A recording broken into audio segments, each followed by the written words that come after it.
Hello, welcome back to HandlingDaTruth0002Final Episode 2. My name is Joseph Jackson. Yesterday we took a look at abortion and what can really help lower the numbers of abortion, and also what action does instead of just inaction. Today, we're going to take a look at traffic. Why we have it, what causes it, and how much energy and time we waste, and what ways we can improve it. Now, I know I'm not the only one who is tired of wasting hours of my life sitting behind cars that aren't moving on the road. Most people between 7 in the morning to 9 in the morning, and then 4 in the afternoon, about 6:30 at night. Basically, any metropolitan area, you can't move around, it's complete gridlock. Why, over the last 40 years, have we done nothing to remedy the situation? We keep looking at the problem, throwing the same solutions at it, and expecting different results. By definition, that's insanity. It's time for us to stop being insane, start looking at the problem, and start thinking outside the box at some solutions that will actually help the problem, not just pass it on to the next generation. Why are we not looking at things called PRT, Personal Rapid Transit? It puts you in basically a pod car from your home to a terminal that you drive basically yourself. Then from that point, it takes over for you onto a major grid system until you need to get off and go to, quote unquote, the last mile. This actually helps things move along because with a grid system with a bunch of different little pod cars or pod trucks or different size vehicles on this grid system, you can actually transport a lot of people very quickly and very efficiently. You don't have to worry about sitting around wasting gas, because guess what? You're moving, you're not sitting.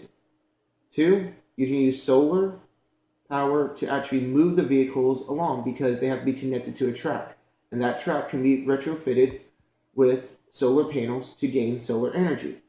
Now, it can also be run off battery power. Right now, we are using battery power to run our electric cars. Problem with that is, though, they're very inefficient compared to gasoline. Problem with gasoline, though, is they're going to kill us by ruining our planet and making it unlivable for us. And then, what are we going to do then? We'll be sitting on the ground, not sitting in the car, so it really doesn't matter then. But let's figure out, between now and then, how we can make it better. We need to make a movement towards a different type of battery. One that's been shown to work 20 times better than the lithium-ion we currently use in vehicles. And that's hemp.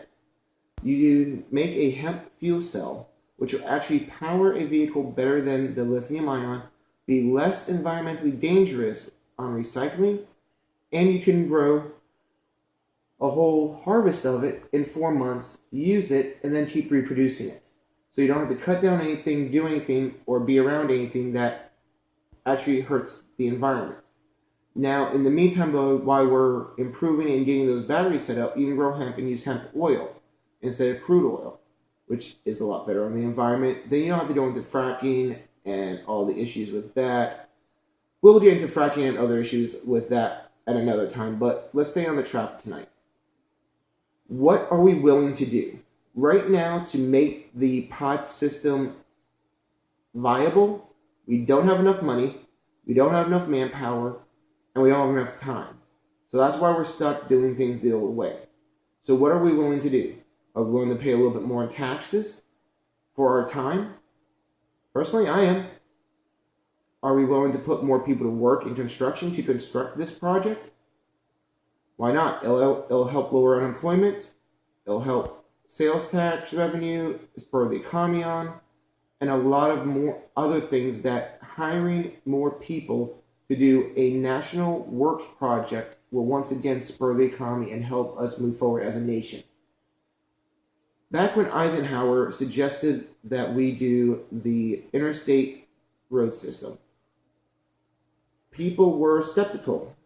They had county roads and things like that. But we have to make those great leaps in technology and infrastructure to move our country ahead. Are you willing to make the sacrifice now to have a better life later? It's time we look at that and make that choice to have a better life later and work for it now. instead of taking it easy now and paying for it later, which we have chosen over and over again. So let's go ahead, tell our elected officials, tell our county roadworks, DOT, etc., and other county organizations and state organizations up to our president that we are willing to make the sacrifice now to improve our transportation and infrastructure for the future. We need better roads, rail, bridges, and a better transportation system in all cities throughout the country. Let's make that happen, and let's do our jobs for our children and for the future of this planet and the world. So, if you have any other questions or comments on tonight, just go ahead, follow us on Twitter or Facebook, #TheTruth.